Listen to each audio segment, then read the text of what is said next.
ناظرین، خشخاش کے بیج سفید اور سیاہ دو قسم کے ہوتے ہیں، لیکن عام طور پر سفید بیج زیادہ استعمال کیے جاتے ہیں اور اس کے اندر سے جو نہایت باریک گول بیج نکلتے ہیں انہیں خشخاش کہتے ہیں۔ یہ عموماً مختلف پکوانوں میں استعمال کی جاتی ہے، خصوصاً کوفتے جیسا مشہور سالن تو خشخاش کے بغیر ادھورا سمجھا جاتا ہے۔ اس کے ساتھ ساتھ پیسٹری اور ڈبل روٹی کی تیاری میں بھی اس کا استعمال کیا جاتا ہے۔ ناظرین، کھانوں میں استعمال کے ساتھ ساتھ اس کے طبی فوائد بھی ہیں۔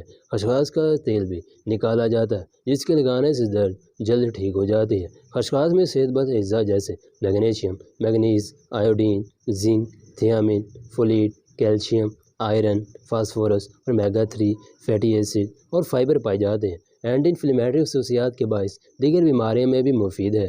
نمبر 1، بھرپور نیند۔ ناظرین، خشخاش اور تربوز کے بیج اب وزن لے کر پیس کر رکھ لیں۔ رات سونے سے آدھے گھنٹے پہلے دودھ کے ساتھ ایک چمچ کھا لیں۔ ناظرین، سوکھی خارش۔ خشخاش کے پاؤڈر میں چند قطرے لیموں کا رس اور حسب ضرورت پانی ملا کر لگانے سے خارش ٹھیک ہو جاتی ہے۔ نمبر 3، دماغی صحت۔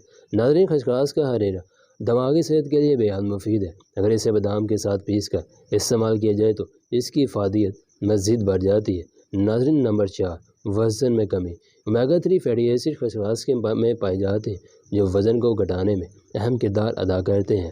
اسی لیے روزمرہ اس کے استعمال سے آپ وزن میں نمایاں کمی کر سکتے ہیں۔ نمبر 5، گرمی کا سر درد۔ ناظرین، خشخاش کو پیس کر پانی ملا کر پیسٹ بنا کر پیشانی پر لگائیں تو گرمی سے ہونے والا سر درد دور ہو جاتا ہے۔ نمبر 6، آنکھ اور کان کا درد۔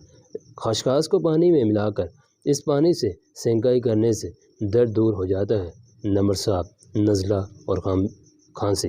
خشخاش کو پانی میں پکا کر ایک چٹکی نمک ملا کر جو شاندار تیار کریں اور ٹھنڈا ہونے پر چھان کر پی لیں۔ نزلہ اور کھانسی ٹھیک ہو جاتی ہے۔ جوڑوں کا درد۔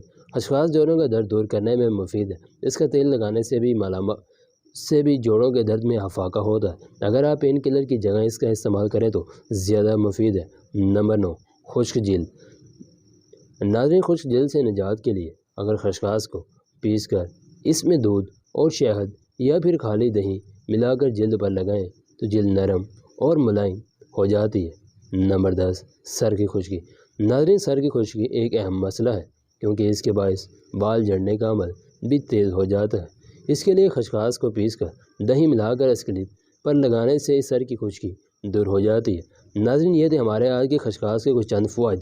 اگر آپ کو بھی یہ ویڈیو پسند آئی ہو تو اسے لائک ضرور کیجیے گا۔ اگر آپ بھی کوئی ویڈیوز اپنے پسند کی چینل پر حاصل کرنا چاہتے ہیں تو ہمیں کمنٹ میں ضرور بتائیے گا۔ اگر آپ ہمارے چینل پر نئے ہیں تو ہمارے چینل کو ضرور سبسکرائب کر لیں تاکہ اسی طرح کی مزید ویڈیوز آپ کو بر وقت اور بآسانی آپ تک پہنچ سکیں۔